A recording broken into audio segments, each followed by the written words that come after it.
I made a video talking about the Phoenix Suns and a lot of their problems that they may have if they even be able to make it past the Dallas Mavericks right before Game 7.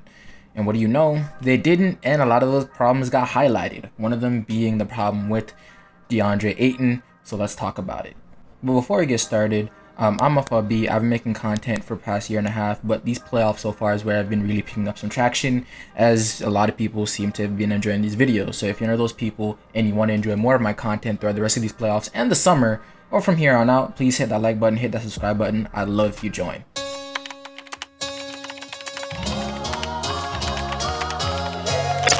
So the Phoenix Suns are the destruction against the Dallas Mavericks. The NBA community and me alike have had a lot of questions surrounding this team's future and what they may look like in the next couple of years. A lot of the questions surrounding Chris Paul's ability to actually, be a starter on this team for a good amount of time, Devin Booker's ability to be a #1 on a championship team, and Deandre Ayton's future with this team. Now the latter question is the one I really want to focus on in this video, because right now Deandre Ayton's future in Phoenix is hanging on by a thread at best. And these problems started last summer when Mikal Bridges got paid his extension from his rookie year, and people were looking for Deandre Ayton to get the same thing, and what do you know? He didn't. He asked for the max, and Robert Sarver, who's a notorious cheapskate, didn't give him the max, which one, I guess, is a problem because you don't want to retain your rookie, but at the same time, you have to understand where the Phoenix Suns stand here. You put $30 million to Chris Paul, $35 million to Devin Booker, you put $20 mil a year in Mikal Bridges, you have a guy like Jake Crowder that's making $10 mil a year.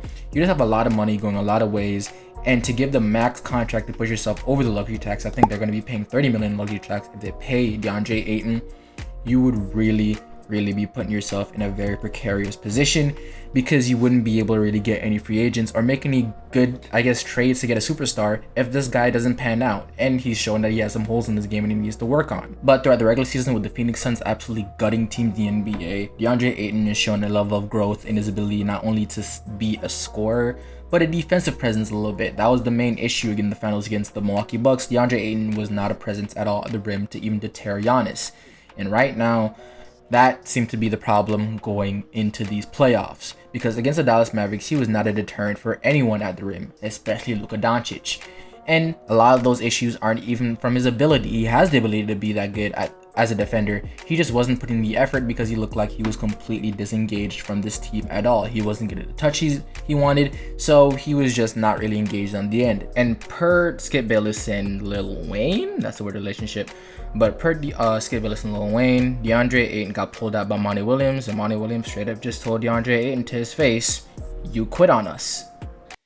This, from what I was told, got really ugly, and it's why Monty, in a rare move in a post-game interview, just spat out 2 words: "It's internal." Like, I'm not going to answer any more questions about this. Right.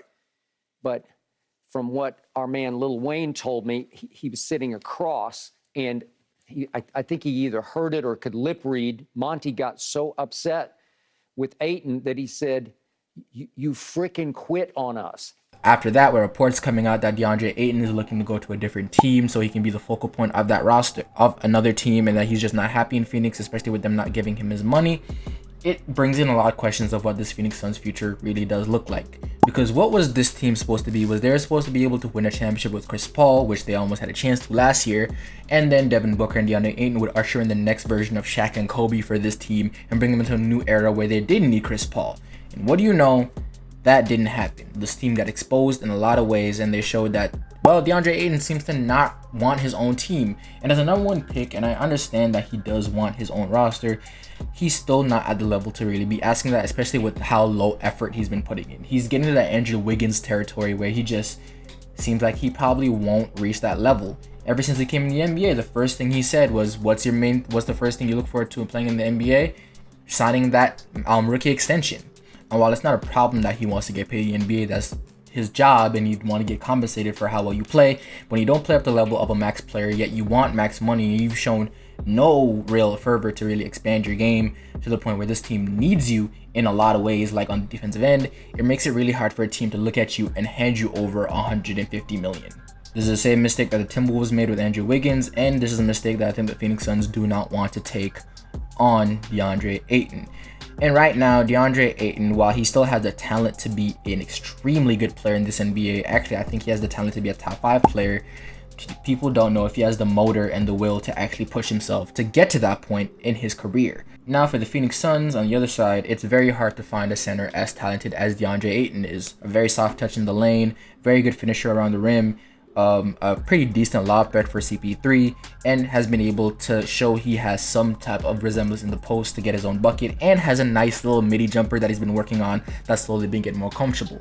But that still wasn't enough, and again, he's shown very little growth on the defensive end when it came to the playoffs. And with a lot of guys in the NBA getting the rookie extension, I understand it's pretty hard for Deandre Ayton to see that and think, damn, I helped this team get to the NBA championship the year before. I've been a pretty focal point of this team. I've put up some pretty good numbers. Why don't I deserve that money too? I can understand why he probably feel like that. But even with saying that for Deandre Ayton, on the Phoenix side of things, he enters restricted free agency right now. And if some team does offer him anywhere close to what you've had to pay him to retain him, you'd have to offer him the same thing. And that's either you let him walk for absolutely no reason, you pull a sign-in trade, or you match the offer to retain him. And if you do somehow match the offer to retain him, that begs to wonder why you'd ever strain this relationship in the first place by simply just not offering him his money anyway. Because I can tell you, some team is going to throw the absolute bag to get him if they can, in hopes that you don't actually try to retain him. Because talent like Deandre Ayton does not come a lot, and a lot of teams are willing to bank on him probably somehow just picking up the motor to get a lot better throughout his career. So the big questions right now is he worth it? Will a team actually put up the money to get somebody like Deandre Ayton on a max deal? And is the relationship with Phoenix Suns and Monty Williams salvageable? Right now, is he worth it? Yes. I think there's a lot of guys in the NBA that are vastly overpaid that don't even produce to the level of Deandre Ayton. And Deandre Ayton is also very young and can grow into that role, or grow into a far better player than he is today if the questions about his motor becomes, null and voided. Right now, is their team willing to put up that money? Of course. There's a bunch of teams that will throw the bag at him, absolutely. Now, is the relationship between him and Monty Williams and the Phoenix Suns salvageable? Right now, with owner Robert Sarver, probably not. Because with a lot of things coming out about him and the fact that he's a cheapskate that didn't want to offer him his money, that relationship is probably gone. But the relationship with Coach Monty Williams, I do think that's probably something that can be salvageable. So it truly just depends on what Deandre Ayton is willing to do. I don't think he'll be willing to take less money, but I do think that he will probably be a Phoenix Sun next season. But the Phoenix Suns also have a large problem on their hands where they're probably going to be stuck in limbo for a couple of years. Chris Paul has kind of just proven that he's not at that elite level where he can be a number 2 on a team anymore. You're going to need Deandre Ayton to get into that role a little bit, and you don't know if he's even going to be there, and if he is, I don't think he's at that level yet. You don't have a lot of guys you can trade around to get other superstars. Like, you probably have to get rid of Cam Johnson or Mikal Bridges, and those are 2 key pieces of this team, so you don't know how that fit will make it. Overall, there's just a lot of problems on this team right now that really just needed them to win this year to really iron them out, and nobody would care. But since they didn't win this year and they got embarrassed, those problems are really, really highlighted right now. So let me know what you guys think in the comments down below. With that being said, this stuff will be, that's my time, and I'm out.